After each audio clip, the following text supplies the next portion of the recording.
Do you get me? അപ്പോൾ variable വീലാണ് we give all the codings first thing. ഇനി അങ്ങനെ വന്നിട്ട് നമുക്ക് ഇത്രയും ഓപ്ഷൻസ് വരുന്നത് ഇതൊക്കെ നമ്മൾ ഫില്ലപ്പ് ചെയ്യണം ആദ്യമേ തന്നെ. ഓക്കേ, അതുപോലെ തന്നെ നമുക്ക് എത്ര ചോദ്യങ്ങളുണ്ട്? നമുക്ക് മാഡം പറഞ്ഞ പ്രകാരം എത്രയാണ് മിനിമം നമുക്ക് എത്ര ഉണ്ടാവണം? 20 ക്വസ്റ്റ്യൻസ് ഉണ്ടാവണം. പ്ലസ് അഡീഷണലി നമ്മുടെ മറ്റേ എന്താ വേണ്ടത്? വാട്ട് വി റിക്വയർ മറ്റേ ഇതിനെ കുറിച്ച് എന്താ വേണ്ടത്? ഡെമോഗ്രാഫിക്സ്. എന്തൊക്കെയാണ്? Age, gender, marital status, education, family income എന്ന് പറഞ്ഞ 5 കാര്യങ്ങൾ നിങ്ങളുടെ പ്രോജക്റ്റിന് എന്താണോ ആവശ്യം അത് കൃത്യമായി നിങ്ങൾ നോക്കിക്കണ്ട് വെച്ചേക്കുക. Is that very clear?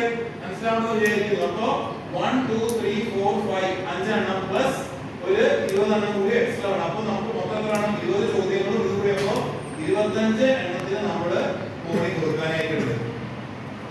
ക്വസ്റ്റ്യനും കോഡിങ്ങും നമ്മൾ കൊടുക്കണം. അപ്പോൾ ഇത് ഒരു ടൈം കൺസ്യൂമിംഗ് ആയിട്ടുള്ള പ്രോസസ് ആണോ? ഒന്ന് ചെറിയ തോതിൽ